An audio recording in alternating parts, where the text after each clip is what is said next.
Welcome to the Best Music Podcast with Dan Spencer, where we talk about music and the methods for making music with top performers in the music industry. Now, this week's featured guest is Jeffery Lee Campbell. Jeffery Lee strummed his way around the world on Sting's Nothing Like the Sun World Tour, proudly sharing the stage with musical heavyweights Branford, Marsalis, and Kirkland in 25 countries across 6 different continents.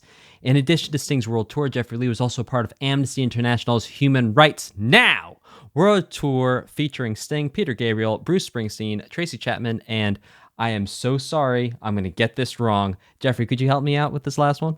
Youssou N'Dour. Thank you. Senegal, from Senegal. Shout out to Youssou. Jeffery Lee played guitar with Aretha Franklin for the VH1 Divas Live, an all-star tribute to the Queen of Soul at Radio City Music Hall, including jamming with Aretha, Mary J. Blige, Nelly Furtado, and Stevie Wonder. Oh, if only I could have been there. Other performance credits include John Bon Jovi, Michael Bublé, Bob James, and singer-songwriter Sam Phillips. As a studio musician, Jeffery has worked with some of the industry's top producers such as T-Bone Burnett, Phil Ramone, Rob... Ooh, help me out again. Cavallo? Oh, sound. You know what? It looks funnier than it sounds. It's an easy one. And of course, David Foster. Jeffrey's extensive Broadway credits include Saturday Night Fever, Seussical the Musical, Mamma Mia, School of Rock, and Mrs. Doubtfire. Most recently, Jeffery has added published author to his list of accomplishments, including releasing his memoir, Do Stand So Close, My Improbable Adventure as Sting's Guitarist, from Dee's Publishing, which is available everywhere you get your books. You can find him, Jeffery Lee Campbell. That's JefferyLeeCampbell.com, and Facebook, Jeffery Campbell. Hey, Jeffery Lee Campbell, excuse me. Jeffrey, how's it going today, man? Good, Dan. Thanks for having me. Man, I think for listeners of the podcast, that's the most I've ever messed up in an intro and tripped over my tongue. Please don't take it personally. It's not a reflection of you. That's 100% on my language motor skills. No, not a problem. Wow. So, hey, can we jump in and talk about Seussical? Sure. Because that's funny that you want to talk about that. Okay, but there's a reason why. It's because I've had the relative fortune of playing that for high school musicals. I hired in as a guitar player in the pit. Mm-hmm. So I have stood in your shoes, probably not doing as good a job as you did on Broadway, but boy, oh boy, which guitar book did you play? Because there's 2, if I remember correctly. I was guitar 1. I don't remember which channel that is in the cast album, but they have us panned hard left and right. I don't remember which side I'm on. Produced by Phil Ramone. That was a great record that he had done, the cast album. Wow. So were you there from the get-go, like through all the rehearsals, through the sits probe, at the whole process? You were the guitar guy? What happened, and I'm happy to talk Broadway because that's what I've been doing about the past 20 years. Sting was one amazing year in my life, but I have been doing Broadway for about the past 20 years. And I had started out subbing on Broadway. I live in Hell's Kitchen, which is adjacent to Times Square. So I thought, hey, this is a perfect gig for me to do. I can walk to work. So I started subbing on Broadway, which finally led to my first chair in Saturday Night Fever. And once I was a made man. Now I had my own chair. Then the phone rings asking me if I would do Seussical. So yes, I was there from day one. I left Saturday Night Fever. We went to Boston and did the out of town at the Colonial Theater in Boston. And the show struggled from day one. The contractor who hired me said, Jeff, this is going to be the next Lion King, 10 years minimum. It ran 6 months. Oh! And they had to bring in Rosie O'Donnell almost right away to replace the Cat in the Hat, to try to put star power into the cast. Stunt casting, they call it. Wow, that's incredible. So I think maybe you could describe for our listeners the relevance of what it means to have a show run for 10 years versus 6 months. Well, and maybe you could also, as part of that explanation, sort of get into the shelf life of what it means to be a Broadway pit musician. Well, at the risk of getting ahead of myself and maybe spoilers, like I said, when I left Saturday Night Fever to do Seussical, I'd been told it's going to be a 10-year show. So I was like, great. But you could tell right away it was in big trouble.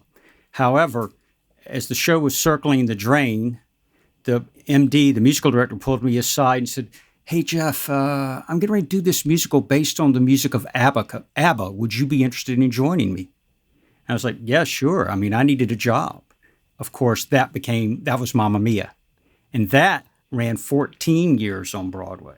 So I can speak to what it's to having a long-running show. I say to people all the time, Sting is the crown jewel in my resume, but Mamma Mia was the gig of a lifetime. Because I worked for Sting for 1 year. I worked for Mamma Mia 14. That, a weekly paycheck for 14 years plus benefits, health care, pension, and financial security is a blessing. And so you can it allowed me to make some creative choices like writing a book. I started writing my book in the pit of Mamma Mia. But Seussical led to Mamma Mia, so while a lot of people see Seussical as a flop, to me it was a complete dovetail into Mamma Mia, so Seussical was a hit for me. Totally random aside, I read an interview in some magazine somewhere between 5 and 10 years ago where they interviewed the guitar player for Mamma Mia. Might that have been you? I remember distinctly in the interview the guitar player was talking about switching between acoustic and electric, and something about there needing to be 2 channels or having a channel switcher pedal. Was that by any chance an interview I don't know. you gave? There was 2 guitarists on the show. I was guitar 2. Doug Quinn was the other guitarist. So I'm not sure. I probably did some interviews, but yeah, I played electric, acoustic, and acoustic 12-string. So I did play acoustic and electric in the show. It was a blast. Playing those great ABBA tunes night after night. I had a lot of fun. Some of my rock and roll friends look at me like I'm crazy playing Broadway, but I'm like, I'm built that way. I can play the same thing night after night after night. That doesn't bother me. And as Doug, the other guitarist at Mamma Mia, said one time, he said, "Hey, go out on the road with Lady Gaga. Let me know when the set list changes." And, it doesn't. Rock tours have the same lineup most every night because the lighting, the computers, everything is synced. It's choreographed within an inch of its life, just like Broadway is. So I don't know that rock and roll is any more spontaneous. It just involves a lot more flying in hotel rooms. So, well, you sure talk a lot about flying in hotel rooms in your book, and it really is just wild to hear about, even on tour, to have a seasoned pro like Branford Marsalis talking to the media while you guys were on this tour and saying, "Listen, this is crazy. We are burning out. I'm here for the long run." But like the way you describe going on tour, it really is amazing for me to see someone like yourself achieve your dreams in an instant. In a moment, you are catapulted to the top. In terms of a sideman gig, like, can you get any better than being Sting's guitarist? Like, that's like the top. But while you're at the top, the emotional and physical distress that you were experiencing from the burnout, from the traveling. And so I think it's a really interesting thing to unpack, and I'd love to hear your thoughts on the value of human connection and the value of maintaining good relationships with people, even while you're achieving your dreams and while you're not achieving your dreams. Well, yeah, the road is brutal. And there was one podcast that had reviewed my book, and one of the more cynical guys in the podcast was like, wah, I'm on the road with a rock star. And I was like, dude, go do it and let me know how much fun it is. It was my dreams come true, but after a while, it really wears on you. Our tour was really long. It lasted about a year. We did 181 shows in a year. I bump into people that are on tour now, and they go, "Oh, we've got a big tour coming up. We're doing 40 shows." I'm like, 40? We did 181. We did 3 months solid in Europe without coming home, and this was pre-internet. And I have to stress that. Pre-internet in Europe, there was no FaceTime, no email, no, you read the newspaper. It was the only way you kept up with anything. So it was really wild to be gone that long. it was, so you have to play well with others. That's the main thing. And I don't mean play music. I mean, get along with people. That's, I mentioned in my book, I go, hey, look, anybody that's auditioning for Sting can play their instrument or they would not be at the audition. But being able to get along with people, the camaraderie is huge. And I kind of have the same situation even on Broadway when I have subs come in for me on Broadway. And, then you ask your other band members, hey, how do you like this guy? And they're like, eh.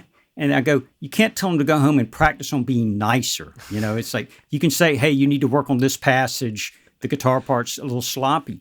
But when they go, it's about that connectivity, like you said. And it's kind of hard. I don't know. I guess do unto others, right? Treat people the way you want to be treated. But it's huge getting along with people. I mentioned in my book, I had auditioned for Saturday Night Live. They were replacing the guitarist on Saturday Night Live. And Lenny Pickett, who was the musical director there, he and I auditioned for him. And he told me, he said, there's 3 important things, to make it, to be a successful musician. 1, be on time. 2, be prepared. 3, have a good attitude. And it's like, that sounds simple, but man, I run into a lot of people that they have trouble doing any of those things. So it's not about being the flashiest cat on your instrument. It's about being dependable and getting along with people. I think, too, unpacking the human element and the human connection part, you talk in the book about, especially when you were at a sort of burnout stage on tour, that, and I'm going to forget her name, please feel free to interject, but the Sting's massage therapist that he was bringing on tour. Sandy. Yeah, that Sandy you had these moments of just human connection with Sandy from time to time. That was really sustaining you through the burnout and through this touring schedule. And I think it's so fascinating that no matter what level or arena you're performing in, it could be the dive bars of New Jersey to the arenas of wherever, that it's those moments of human connection that are actually sustaining and actually the most fulfilling part, which is wild. Because we all get into music and we're like, oh yeah, I'm a rock star, play, and it's all I need. My guitar is all I need. And you even talk in the beginning of the book about how, oh yeah, no women, no relationships, not even going to go out. I'm just going to practice till I've got this. Yeah. But really what sustains and nurtures us as human beings is that human connection.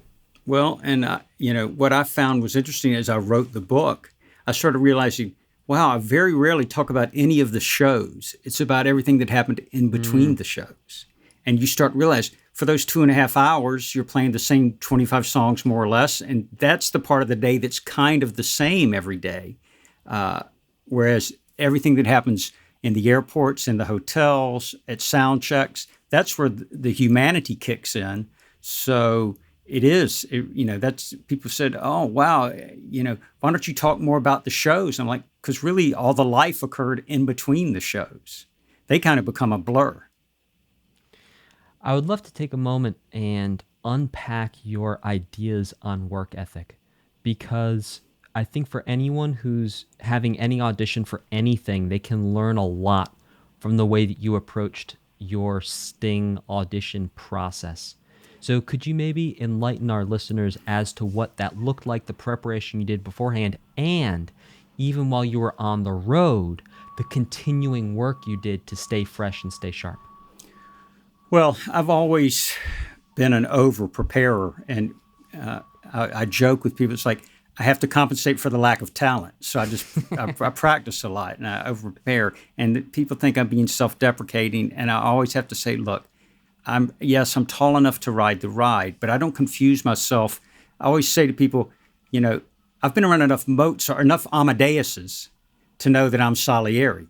On a good day, I'm Salieri. I tell people all the time, they go, but you're in New York, you're on Broadway, you played with Sting. I'm going, there's a lot of guys in the NBA, but they're not all Michael Jordan. It's just, there is a difference. And I have been surrounded by such incredibly talented people that I'm humbled by that. And I know I have to work extra hard. So again, over-preparation is kind of my superpower. And I've always used that to okay, I'm just going to know it backwards. I talk about it in the book. I learned every song I could that Sting had ever released.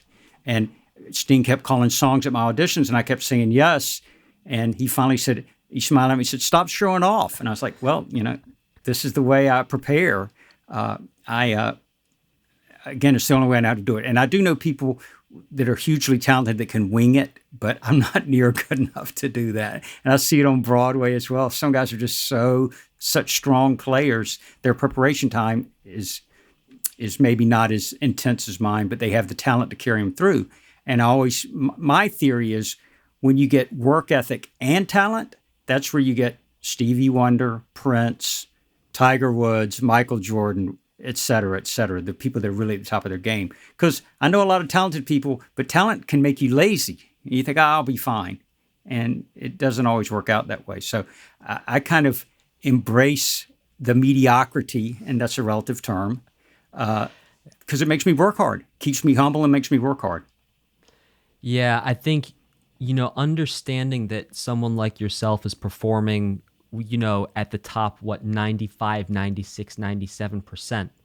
But then you get those virtuosi and that difference between the 97%, like the difference between, almost anyone in like an Alan Holdsworth or almost anyone in a Tosin Abasi, where you just have that extra 2, 3, Steve Vai, Joe Satriani, extra couple percentage. Also, they are doing flashy stuff as opposed to working stuff, but I think you understand my point. Well, the thing I always point out to people, I played School of Rock on Broadway as well. And so there was a child's band or, prepubescent, 12-year-old band on stage. And there was a drummer in the band, Raghav Malhotra, who I think maybe he was 10 or 11 when he started doing it. And he's one of the best drummers I'd ever worked with, period. I mean, he will be, when the history of music is written, he will be mentioned with Dave Weckl and Vinnie Colaiuto and all those guys, Steve Smith. He is on that level of a player as a teenager. It is amazing.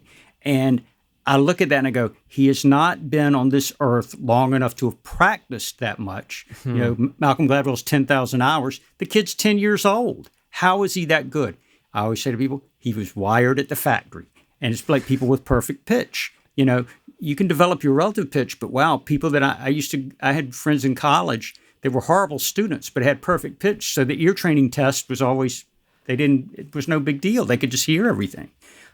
So the people that are wired at the factory, as I say, then if they work hard and stay humble, the sky is the limit. And that's that extra little thing. There is talent involved. It's not all just hard work. There are people that have built-in talent. But hard work can carry you a long way. There's a quote attributed to a few different people, but I love it. Basically says that persistence is what basically wins the day. Talent will only carry you so far. Could you, for our listeners, maybe share your favorite road story from your year with Sting? Wow. Well, one of the stories I tell, at the risk of giving spoilers, but the book, again, we go around the world a couple of times, and I did a lot of amazing things. But I say this in the book, so I'll say this now. One of the most amazing things to me is we've been on the road almost a year, and we were in Japan playing, and we played 5 nights, sold-out nights at the baseball stadium in Tokyo. And after our final night, Sting says to me, "Jeff, I want you to meet somebody." So I say, "Okay, yeah." So I start following him down this long hallway, and we walk into this empty room, and there's Eric Clapton standing there. And I'm like, wow, that's Sting's idea of somebody, right? Oh, I want you to meet somebody. Okay, so it's Eric Clapton. So I stand there and talk to Eric, and we shoot the breeze, talk about our guitars. He's asking me what kind of strings I use. And, I'm pinching myself thinking, okay, I'm going to wake up in my teenage bedroom at any moment now, right? And then we end up going out and hanging out in a bar in Tokyo together. And I'm like sitting across the table from Eric Clapton going, wow, how did this happen? And it's, to digress just a hair, it's really, my book or my story is important because I really fell in the deep end very quickly. I went from selling candy on Broadway. I was working the concession stands of Broadway. And 2 weeks later, I was on Saturday Night Live with Sting. A month later, I was in Rio de Janeiro playing in front of 250,000 people in a soccer stadium. So I joke with people that because I moved to New York. I went to school at the University of Miami, studied music, left there, went back to North Carolina, my hometown in North Carolina, played in a cover / original band for a few years. That band fell apart. So I was restless. I was in my late 20s, mid 20s. I thought, I'm going to give New York 1 year of my life and see what happens. So I moved to New York, saved some money, did not come here with empty pockets. People that come here with empty pockets will not succeed. Bring yourself as much money as you can. So I saved a few $1,000s and moved here in the late 80s. And I said, I'll give it a year. In the eve of my 1 year anniversary, I was playing Madison Square Garden with Sting. So in 364 days, I had gone from moving to New York to playing at the Garden with Sting, which was amazing. And as I like to joke with people, and I've been working my way down the ladder of success ever since. But, it was overwhelming to go for that to happen because I couldn't find any work, even in wedding bands. So I was selling candy for $15 a shift in Broadway theaters. But I had done a short little low budget tour in Europe, and we were playing in this town in Italy, and there was a big jazz festival, and Sting was in town, and Sting walked into the bar and heard our band playing. So I came back to New York and went back to selling candy, and then my phone rang saying Sting wants you to audition for his band. And again, I had to quit the candy concession job to join Sting's band. I was missing work, and they were threatening to fire me if I missed work. I was like, I got to go. Sting wants me to be back in the studio tomorrow. So you have a really interesting story in the book, and then maybe we can leave the rest of the stories in the books. People can go read it. But there's one story that just really struck me, and that was, I think, on your last day of your audition with Sting. You had previously committed yourself to playing a wedding in like Yonkers or like somewhere that was not close by and was going to take you at least an hour to get to. Right. And you cut out, because you'd made this commitment and you're a man of your word, you tell Sting, listen, I've got this wedding I've got to go play. Well, I got to head out. I was more vague than that. Okay, you're like, I've got something I need to go do. Right. But so you run out of the rehearsal studio of Sting. You're changing into your tuxedo in the parking lot, and then what happens next? Well, you've got it almost right. What had actually happened was I auditioned for Sting on a Sunday, and then thought, okay, that was fun. Back to the real world. I got a call on Monday saying, can you come back tomorrow, which was Tuesday. I went in on Tuesday. He said, come back tomorrow. I went in on Wednesday. He said, come back tomorrow. I went in on Thursday. At the end of the day, I'm leaving, and he says, by the way, you can have the job if you want it. I'm like, okay, I'll take it. So, but it was now Thursday, and he had just hired me, and I had a gig that Saturday in a wedding band.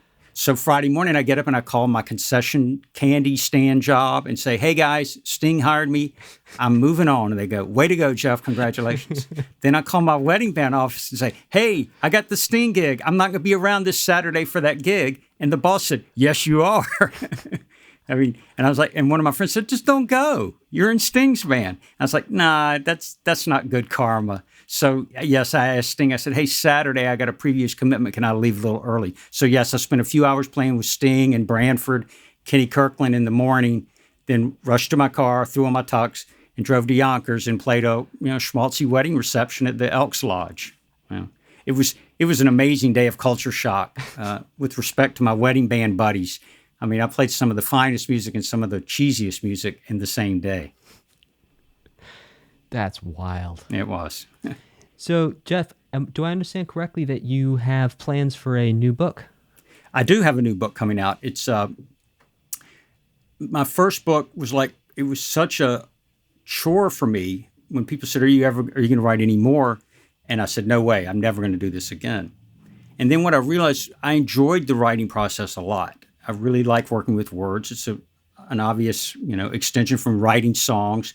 Words matter. If you use the right words, it's amazing how it unlocks things. So I love playing with words, crossword puzzles, writing sentences, writing social media posts. I'm always twisting it and trying to. So anyway, I wasn't planning on writing another book, but when I would do podcasts and we would go off on a tangent and I would say and talk about playing with Aretha Franklin at Radio City or Michael Bublé on the Today Show, Sammy Davis Jr. when I was in college. I was a teenager playing with Sammy. And people always say, wow, is that in the book? And I was like, it's not. And I realized, played my first professional gig when I was 13 years old, and it's all I've ever done. So I'm coming up on 50 years in the business. I've worked with Sting 1 year. So I was like, well, what about the other 49? And so the new book goes and takes a look. I say to people, it's a prequel and a sequel. It's kind of the story around the story of how I got to Sting and what I did afterward. And there's some more Sting stuff in this book, but it does delve deeper into working at Radio City with Aretha, a lot of Broadway stories, a lot of, stories that make you cringe. I'm more than happy to play the fool and tell people all the mistakes I made. So, yes, there is a new book coming out in the first year. The problem is I haven't finished it because I started writing it when the COVID shutdown hit. I was working. I had a brand new show on Broadway. I was doing Mrs. Doubtfire, and we had played 3 shows when the city closed down. And I've been out of work since March 12th, 2020. So, my publisher said, Jeff, you're in New York City, COVID, write another book. And I thought, well, I don't want to write a book about COVID. But I thought, well, let me use the COVID shutdown to frame these stories and kind of look back. And so in my mind, the ending of the book was going to be when Broadway reopened for me.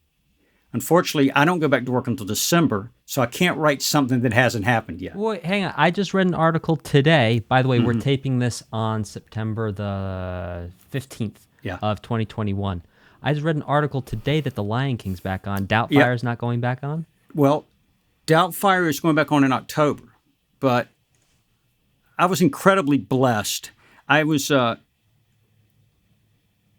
been working on the Michael Jackson has a new musical coming out called MJ. It's a Broadway musical about Michael's life. I've been doing workshops on that for years. Broadway shows don't disappear out of thin air. They workshop for years. I was there the first day we played it. So I've been working on the MJ workshop for 3 years. So after School of Rock closed, I was supposed to start MJ 6 months later. Then everything fell apart. And so I started subbing on Broadway. And a friend of mine who was conducting Mrs. Doubtfire, I ran into him. He said, what are you up to? I said, I'm waiting for MJ to start. And he says, come do Mrs. Doubtfire with us for a few months. I was like, really? You're going to let me play for a few months? And he said, sure. And I tell people, it seems unorthodox, but really the incubation process of a musical is where a lot of choices are made creatively and artistically. Once you establish the template, subs get into the picture. They're like you said, you played Seussical. You were playing something that I had worked out with the orchestrator and the composers in the year 2000. And it kind of stays kind of written in stone. So the incubation period is important. So Mrs. Doubtfire said, we really would like your input early on. As long as we can get 4 months with you and we'll get through the Tonys and opening night, then go do MJ, which was supposed to happen in the summer. Then again, COVID hit. So my 2020 looked so great. I was going to do 4 months of Doubtfire, do their cast album, do the Tonys, then move to the Michael Jackson musical and, rinse and repeat, do cast album, the Tonys. Then, of course, COVID hit. So, unfortunately, now Mrs. Doubtfire and MJ are kind of stacked up on top of each other. I can't be at 2 places at one time. So, yes, Mrs. Doubtfire is coming back in October, but my first allegiance was to MJ. I've been working with it, and I grew up on Michael Jackson's music. I am right in that sweet spot demographically that I grew up on the Jackson 5 and then Off the Wall and Thriller. That was the sound of my youth and my college days. So I'm a big fan of those Quincy Jones records and the Jackson 5 records, the Motown records. So I always knew that my first loyalty was to MJ. So unfortunately, when the COVID threw everything into chaos, now I'm unable to do Mrs. Doubtfire and MJ because there's not a lag time between them, a month, but it'd be ridiculous. I'd have to leave the minute I got started. So MJ does not, its first preview is December 6th. So I see. I am waiting for December 6th to write the last page of my book. And I've written some placeholder material. I mean, I'm caught up now. I'm about 3 months away from, going back to work. And there'll be some rehearsal process. I think we're going to record the cast album in advance, things like that. But I've written some placeholder stuff, but I can't write the ending until it happens. I don't dare toy with the gods by saying this is what happened, because I can go, no, this isn't what happened. So now the book waits for the ending to write itself, and then it will be out hopefully after the first of the year. Oh, well, I'm super excited to read that when it does drop. And It's thank a you lot for of that. lot of war stories. Oh, I can only imagine. And I really do look forward to reading it, and can't wait to buy it when it drops. Yeah. So, Jeffrey, Lee Campbell, I've got some questions for you around lifestyle and practicing and what you find or have found over the course of your career to be the most effective for you. And then maybe people can learn what to do or what not to do based off of your experience. Okay. So what is the number of hours of sleep that you need to get where below that threshold, you're going to start to see an impact on creativity and performance? I used to say 8. Now I would say 7. Okay. Anything less than 6, I'm just dragging. And you compromise is what you do. So I try to get 7 hours and eat and exercise, eat as healthily and exercise as much as I can. So have you ever used mindfulness or meditation to impact creativity performance? Not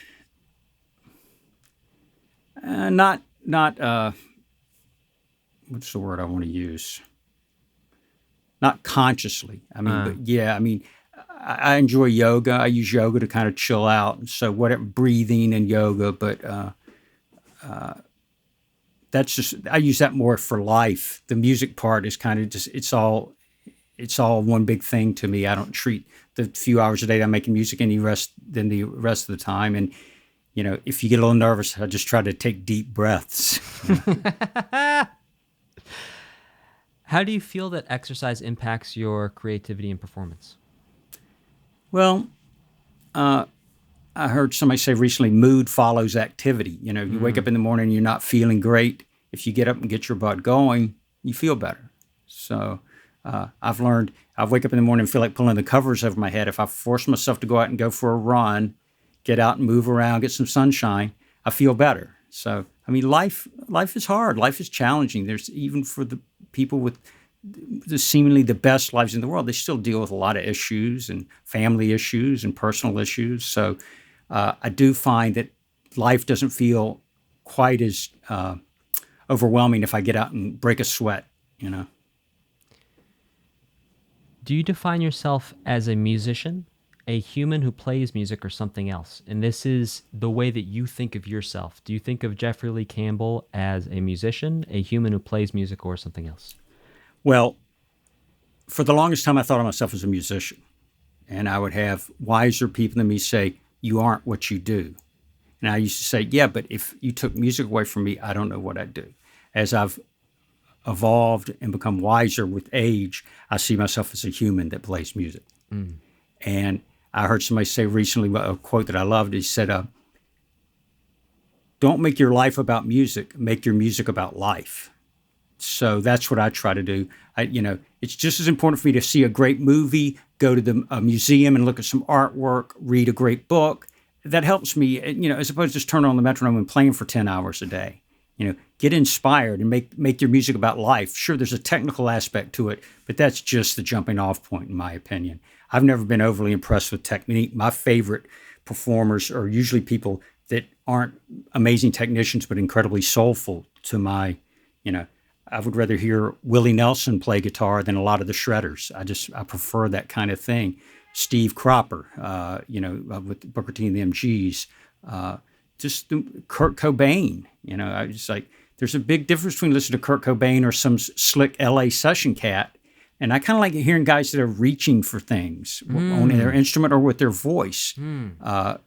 People, I feel like technique can be a crutch sometime where people just fall back on their technique and they lose the human connection. So, I mean, I listen to my favorite records. If you put them on auto-tune, you would see that the singers were out of tune, whether it was Frank Sinatra or Marvin Gaye. And the drummers would certainly be speeding up and slowing down. If you put it on a grid, you'd be like, no, that's, but so I grew up in a non-quantized, non-auto-tune world, but I realized that everything changes. So again, I like the human quality in the music. Technique is certainly flashy, and it will land you gigs, but I don't know. It's like one of the best compliments I ever got was from a drummer I used to work with, and we were in a wedding band together. But he had played with Bob Dylan. He had quite a career. And he said to me, he said, Jeff, most guitar players I play with sound like they're waiting around for their solo. He said, you don't sound like that. And that was the nicest thing, or a deep compliment for me, because I treat rhythm guitar. That's kind of really where my passion is. My favorite players are like Nile Rodgers and or Stevie Ray Vaughan, even though he soloed a lot, but his time feel and his rhythm, it wasn't about his flash. It was just the groove. So it all works together, I think. I've heard people say, I wish I could practice 24 hours a day. I'm not sure that that's healthy. That's the way I feel about my writing. Sometimes I feel like I need to write 24 hours a day, but it's better when I stop and read another book for an hour. All of a sudden, it opens things up. So listening and living your life. But in an early stage, you have to put in a lot of hours. So do you think that it's by virtue of the fact that you had addressed your technique through a lot of practice earlier on, and you had addressed your facility with the instrument earlier on, that allows you to change your perspective and say, no, I'm a human that plays music?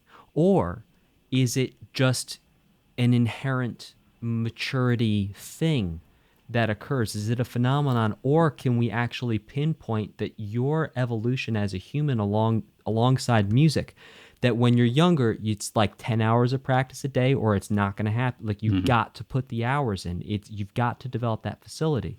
So do you think it's connected directly to the facility with the instrument, or do you think that it's your own maturity, or both? Well, I think it's both. I think the truly great musicians, they spend incredible amount of hours and then forget everything they ever learned. The key is getting back to the childlike wonder of the instrument and not thinking about scales or tempos and just creating music. My favorite musicians play melodically. They don't. Even you put on somebody incredible like Van Halen or John Coltrane, there's still a lot of melody going on in there. And that's what I think people, it resonates with the listening public. So, I've never been much of a technician, to be honest. And even when I went to the University of Miami, and I thought I was a pretty good player, and I got there and was surrounded by some awesome talent from around the country, I was kind of the big fish in the small pond in North Carolina. But I remember my freshman year, my teacher said to me, he said, wow, Jeff, he said, you know what? You don't know as much as a lot of your peers, but you sound better than a lot of your peers. And I point that to, I've been playing gigs since I was 13. I was playing dances, fraternity parties, high school dances. So you're playing pop music that people like, and you're trying to make them happy and dance. So I've always been plugged into the human side of it. And the robotic technical side never really became, I wish I had better technique, but it was never my top priority. But again, that's speaking relatively, because if I had not gone to the University of Miami and studied jazz, there's no way I would have been able to get on stage with Sting and Branford Marsalis.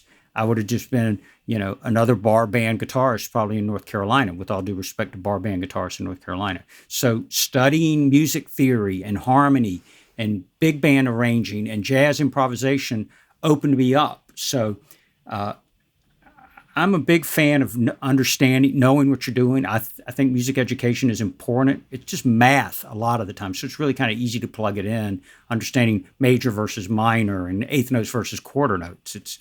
There's no mystery there. It's the mathematical part of the art. But again, the great art comes from the other side. I guess it's your left side of your brain is analytical and your right side is the creative, I think. So it's about having them working in conjunction. But at the end of the day, I try to move everything to the right brain and just play intuitively and reactively, as opposed to, if you're thinking, you're already in trouble. How do you define success in your career, and has the way you define success changed over time? Well, I had a friend years ago who had a major label deal on, I can't remember what label he was on, maybe A&M Records, I don't know. And he was still waiting tables. But, I could see him on a late night show with his band, but he was still waiting tables as well.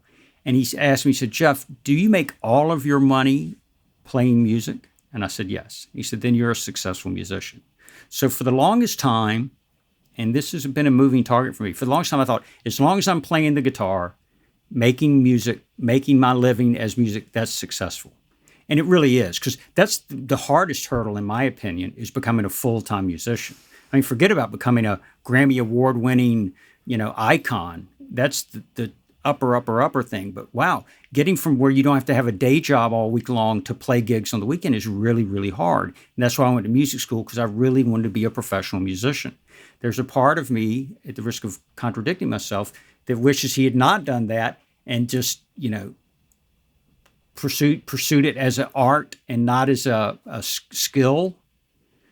But at the time when I was a teenager, I just wanted to be a musician. And I thought developing my skill would keep me working, as opposed to just hoping to be the next Bob Dylan or Bruce Springsteen or whatever, because that's a long shot. If you're just a singer-songwriter, and I shouldn't say just, singer-songwriters, the odds are much higher against them than if you actually go and learn how to read music, practice your instrument. You can be a hired gun. But sometimes you get so busy being a hired gun, you lose your voice. So I don't know. I used to say, play music all the time, you're successful. But I have come to see that when you commodify your art, there's a sacrifice too. And today, with less and less work available, I also tell people, maybe find something that can help put food on the table, and then make your music a little more sacred and less kind of just like, time to make the donuts and punch the clock going to play guitar. I know I'm contradicting myself, but success is being happy and being alive. And I'm not trying to be sarcastic or flip about it. But wow, how many dead artists do we have? People that don't live past 27 years old. So success is just maintaining enough health and happiness that you can, lead a long life.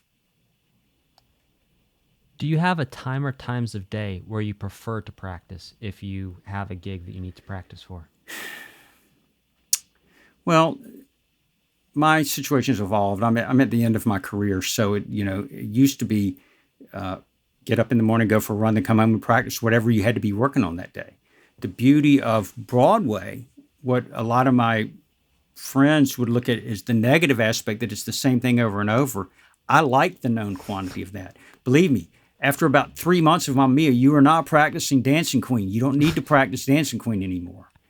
That's the beauty of Broadway, in my opinion, is I do not think about it till I sit down in my chair and put in my earbuds and I hear the click go off and it's time to play. I know exactly what they want me to do for the next 2.5 hours. So I don't spend any of the time during the day thinking about that. And that allows me all that free time to follow my muse, swing for the fences. I've written books. I opened a recording studio, produced a lot of young talent, write songs, produce songs. So it's actually, to be honest, it's been years since I practiced diligently, because I don't know, I have this theory where I got to this point where I felt like, again, I was a skilled laborer. I was a damn good guitarist, but I felt like I was just hammering nails for whoever was sending me to the work site, whether it was ABBA nails or Sting nails at a certain point. I mean, once the glamour and the joy or the fun wears off, you go, well, I'm helping somebody else realize their art. And so I said, I feel like a carpenter, and I was like, I really would like to be more of an architect. I want to have a broader view, a more creative view. So that's when I I taught myself Pro Tools and opened a recording studio and produced and wrote. And then I wrote my book. And to be very honest, I found it very fulfilling to, even though I'm making a living playing the guitar, I spent my day just being as creative as possible. Again, and like anything, once you reach a certain level of proficiency, moving the needle on it is really hard, right? I mean, when you're brand new at something, you can be twice as good in a week. If you gave me a trumpet, I guarantee you I'd sound better in 6 months than I would today. But sounding better on guitar at this point in my life is kind of hard, because I've been playing it for so long. So I kind of reached a point where I thought, do I really want to try to keep pushing the technical boundaries, or would I rather just branch out and do other things? So practicing is not the priority. It used to be I like to stay loose and, turn on the metronome and go through some picking exercises. And it's always fun to transcribe stuff. I think that's the key that I've tried to get back to, of hey, I always wanted to know how to play that guitar part, so I'll just learn it. But again, because Broadway has been my focus for the past 20 years, and I didn't do a lot during those times. I didn't do a lot of freelance work. I tried to use my free time to be creative. So the practicing dropped off once I started working steady, and it allowed me to do other things. When you did practice, what was the maximum length for a technique practice session for you? 1 hour. 1 hour? Yeah. And when you practice the most in your life, how many hours in a row would you do? 6, maybe. 6? And then how many in the day? Excuse me? And then how many in the day? So 6 hours in a row, would that be it for the day, or would you come back? Yeah, no, that'd be it. I don't know. Maybe it got a little crazier, but I mean, when I was in college, I was too busy studying and going to class to do that. But it was actually when I decided I wanted to move to New York, because it was about a 2-year process of getting ready for New York. That's when I probably practiced the most. It's like I worked on everything, because I thought I got to up my game. I'm going to the big city where everybody's great. So I was probably practicing 6 to 8 hours a day at that point. But not focusing on a lot of technique. Again, I think it's about being musical. There's a great quote the violinist Isaac Stern said one time. He said, "Don't use music to play your violin. Use your violin to play music." And I hear a lot of technical players that they just like I said, the guy said, waiting for your guitar solo or waiting for your drum solo. Hey, here comes a song that I get to show off on. Now that you got it completely backwards. You're trying to make that music and lift it up and serve the song. That's why I usually prefer working with singers. I like supporting the singers. So technique has always been a small part of it. Because I didn't want to become dependent on, hey, let me just fall back and flash and show people how flashy I can play. I didn't think that didn't resonate with me when I listened to it. Something that's always struck me about a lot of working guitar players who have a similar attitude that you have is that a lot of the practice time doesn't go into technique; it goes into style and into genre. Especially for musical theater, where you're going to be asked to play a screaming sort of shreddy rock solo to a classical finger picking thing to a 70s dance number type thing, and you need to be fluent and understand the role of the instrument in all those different styles. So when you were practicing to come to New York City, was that part of your routine? Was that part of your mindset? It wasn't, because I came to New York to be a rock star and not a theater player. But and certainly with woodwind players, you see it. But yeah, your ability to doubles playing an instrument besides your primary instrument.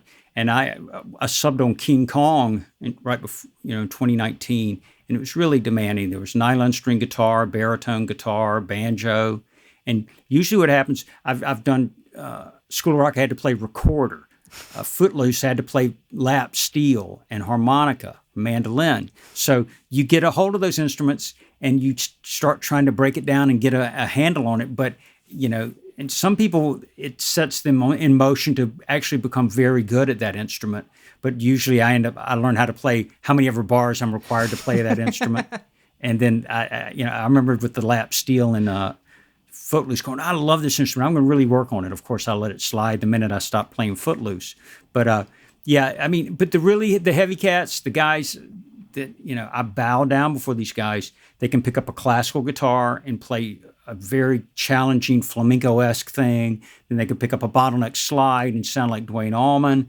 Then they'll pick up a banjo and play, or a mandolin. And it's like, that's never been my goal, but I know a lot of guys that can do that. And again, when you start surrounded by these very talented players, you go, either you get out of the way or you jump in with them. So I've kind of always focused. Again, I've moved more. I've kind of made my career get smaller. I've tried to, you're talking about genre. To me, it's about finding your voice. And that's what's really hard when you are a jack of all trades and expected to play dance music, then metal, then country, and then jazz. It's like, yeah, but what do I sound like? So what I do like with a lot of Broadway now is it's, the term I've always heard used is pastiche, which Seussical was pastiche. Here's the disco tune. Here's the country tune. Here's the rock tune. Here's the R&B tune.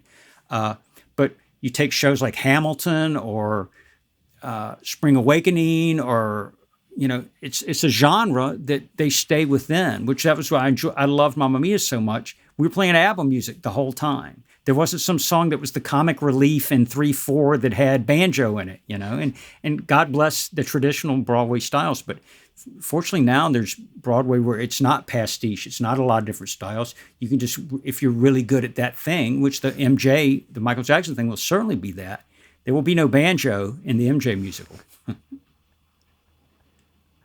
And for guitar players out there, you can always cheat if no one's looking and just grab a 6-string banjo. Just saying.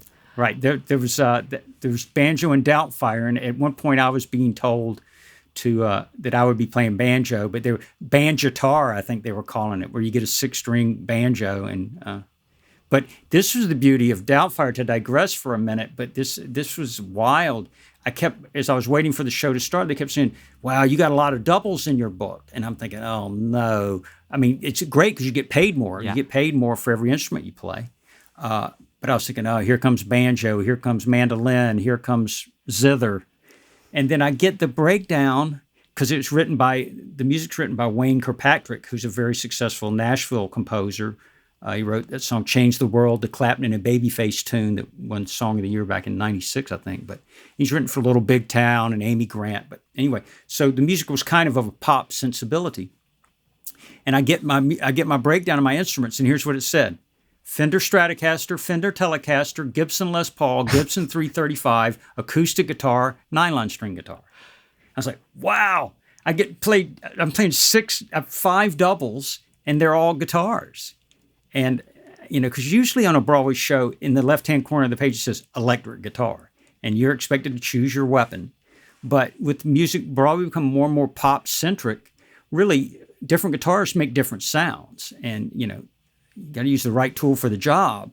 And if you're trying to play a funky, clean thing, it might be a Stratocaster. If you're trying to play a Guns N' Roses thing, it's a Les Paul. So these guys knew, okay, on the rock tune, I don't want Jeff playing this kind of guitar. I want him playing this kind of guitar. So they wrote for the actual instrument, which was great. And I chuckled. I said to the contractor who had hired me for it, and I was like, wow, I've never seen this before. And he said, you know who else has never seen this before? The producers. Because it was costing them a lot of money for me to play different guitars. But they were specific. No, we want Stratocaster on this song and Les Paul on this song. It was great. Wow. But, that is wild. Yeah, it is. But it's not overkill, in my opinion. I mean, when I play on people's records, I don't just take one guitar and play on every, you use, okay, here's a track of Stratocaster, then here's a track of a Les Paul, and here's a track of a hollow body guitar. It's what makes records sound cool is that each guitar has its own voice. So. And the voice of the guitar can also inform creative choices along the way, sure. Like doing a Nile Rodgers-y funk thing on 335. No. No. Mm-mm.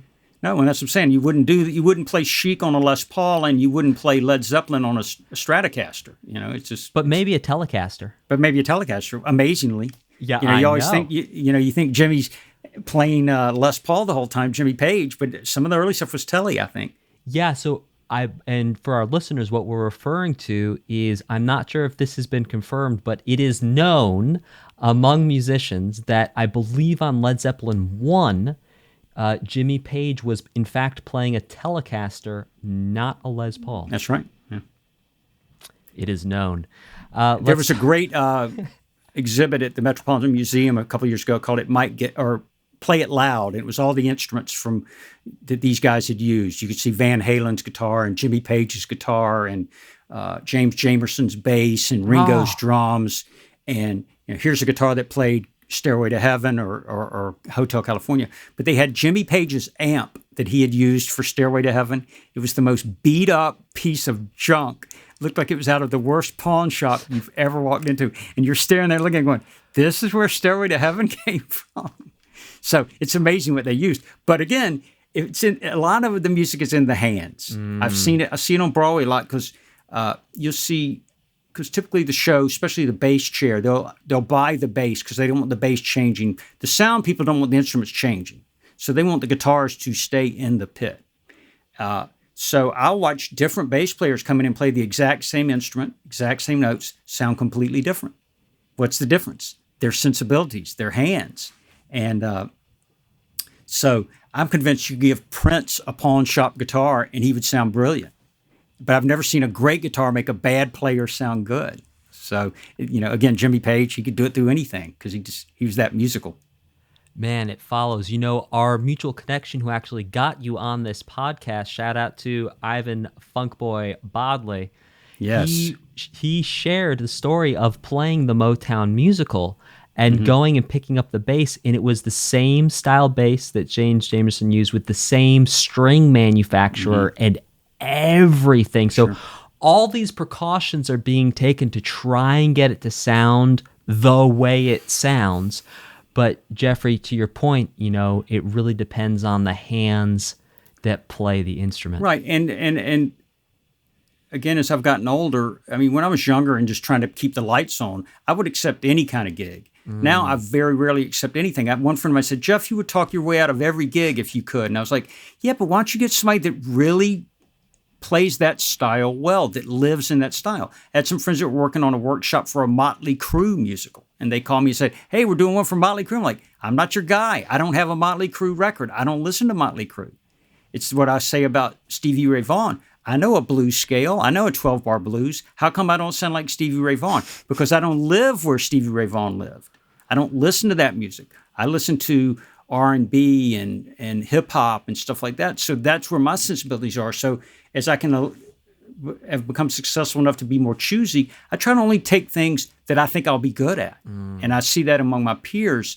They, bass players, if they're going to sub on Broadway, but there's a lot of arco or a big bowed section on an upright bass, if they're not good at it, they just say, no, I'm not going to do it, because there's no point in flailing at this point. And in New York, I always say there is a specialist for anything you want. There is an expert at this. So I only choose. Again, I would never go play. If somebody called me for a Motley Crue or a Van Halen musical, I didn't really consume a lot of Van Halen music. I'm not the right guy. Get somebody that listened to Van Halen for fun when he was 16. That's the guy to play the show. And that's the way I feel about playing the Michael Jackson show. I listen to Billie Jean and Beat It and Don't Stop Till You Get Enough and Rock With You and I Want You Back and all that stuff for fun. So I know exactly where that music lives, and I can give you a very honest and passionate portrayal of that music, as opposed to just press here, And I always joke with people, Broadway, it's written out. So a lot of times guitar players are kind of weak readers kind of by nature. Well, it's hard to read on the instrument. It's very difficult. Ridiculously hard to read on. And it's the last thing you learn how to do. It's funny, if you play violin or flute or piano, usually the first thing you do day one is start reading music. Most guitar players go in a garage and play some Led Zeppelin or Deep Purple or Jimi Hendrix. And then only if they start becoming professional do they start trying to delve into how do I read music. So we do it last, where most instruments, they do it first. It's also difficult. There's a middle C. I can show you 4 different middle Cs on a guitar. There's one middle C on a piano. So things get tricky. But we always talk about, if I just play what's written on the page, my job is to turn that into music. That's just dots and math. I heard somebody say one time, you've got to romance the ink. And it's true. You have to turn that ink back into music. The orchestrator for Seussical, Doug Besterman, a brilliant orchestrator, he said to me the first day at Seussical, he said, look, I tried to write this to the best of my ability for a guitar player to sound good. That said, please take it and turn it into guitar speak for me, guitar music. So you're just taking the notes off the page and turning them back into music. We used to joke at School of Rock, okay, guys, ink only tonight. And we'd play like one song where we didn't put any of our personality into it. Just play, okay, here's eighth notes, here's quarter notes.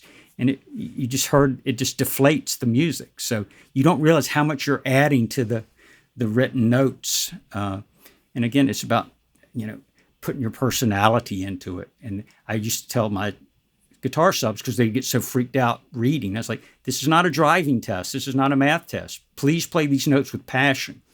Because we say, well, I played the notes just as they're written. It's like, that's not enough. Please play with passion. I think we could use even a very simple example to illustrate this even further for the listeners, which is, let's just say you're playing just like you're saying, some middle Cs. And you're just playing a bunch of Cs in a row, and the way it's written on the page is you just have C, C, C, eighth notes, just C, C, C, C, C, C, C, C. And maybe there's one staccato marking over, I don't know, on the and of 2, and on the and of 3. There's a staccato mark. Okay, now if we play that exactly how it's written, it's going to be one thing, but if you're going to turn that into something alive, maybe there's a slight palm mute on the note, right when you get that staccato note. Maybe you do like this really tiny microtonal bend on some of the accented notes, and it's those small things, the personality things, that really takes the music and brings it to the next level. And that's also why I was talking about the different genres and the different styles, because if you have a rock tune and someone's just written, as they do a lot of times for Broadway musicals, if you're just doing like power chord stuff, you just have the power chords written. Right. And the arranger might not take the time to put all the little accents and palm mutes and the little vibrato when you have a half note in there. That's up to the musician to come in and really make it sparkle and shine. And my theory, you're exactly right. And I've always said, if you wrote in all of those things, it would be so overwhelming for the musician, our brain would shut down. I actually had a guy who used to overwrite like that, and he gave me a funky wah-wah part and it had X's and O's for when he wanted the wah-wah down or up. No. And I was like, my head's exploding. Just say, please play musically here. You know, it's like, just write. And that was the beauty of Mamma Mia, the Guitar 2 book, which I played. It was a lot of chords, cymbals, and slashes. It was just like, hire a guy that's musical. Because, again, if you went and transcribed every little nuance that Nile Rodgers was doing in a Chic tune, there'd be so much ink on the page you wouldn't be able to read it. Mute here and slur here. And you're right, a power chord, it might just be written bong, but just ka-gong or something like that. You know, it's putting the personality back into it. And how can you play it properly if you don't listen to that music and live in that music? So the genre is important to understand, but you're right. My attitude is underwrite and hire very musical people to turn it into music, as opposed to overwrite. Because I always say, if you got a guy that can read this, he would have played it for you anyway, because he's that advanced of a player. So you're really wasting time and angering your musicians by overwriting to this, to this extreme. And sometimes it needs to be written that way. And of course, trumpet players and violinists, they'd be like, no, man, we need all those articulations and slurs and phrase markings because we play together as a unit. But a guitar, because you're not usually playing in a section together.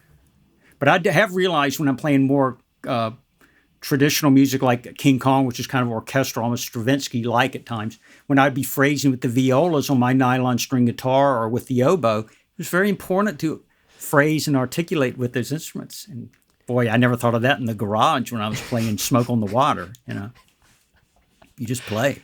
Yeah, that's a whole nother thing. And I think just to sort of round that off, there's also the opportunity when you're doing less orchestral work and you're playing with an ensemble and you have those lines where you're doubling another instrument, that you can also be the guitar player and sort of like put some half-pinched harmonics on some of the notes and have, do guitar things. Right, exactly. Well, and I've noticed that because you make a very good point. One time I was watching how I was playing just some muted eighth notes or something, but I was watching how I was kind of changing the angle of my pick to make certain things bark or like you said, a pinch harmonic or things barking and get a little scrapey. And I thought, you can't even write that down. You can't even teach that. This comes from playing for decades. And that's why when I opened my studio and I was trying to mix and really learn my way around compressors and EQs, and I would get so frustrated, I was thinking, how come I can't sound like the big boys? And then I realized all those little nuances I'm doing with a pick, they know how to do that with a compressor or an EQ. They've done it for decades, and they know those little tricks that are just second nature to them that they are completely over my head. If I try to teach somebody what I was doing, and it's funny, people that learn guitar think the left hand is the challenging part. It's the right hand where all the time comes from and the muting. The sound. You want to talk about the tone and the hands? It's the right hand. It's the pick hand. It's the right hand, yeah. So that's where the magic happens. Everybody's thinking, these chord voicings are difficult. The magic's happening in the right hand that is striking the strings. Indeed. Yeah. Indeed. Well, Jeffery Lee Campbell, I should say all of Jeffery Lee Campbell, we started with musicals, and it seems like we've ended with musicals. Is there anything we should hit before we call it a day? Well, again, if people want to read a great story of falling in the deep end of showbiz, hitting the lottery and playing with Sting, which I'm not sure you'd asked this earlier. I'm not sure I could have picked a more perfect artist to have played with.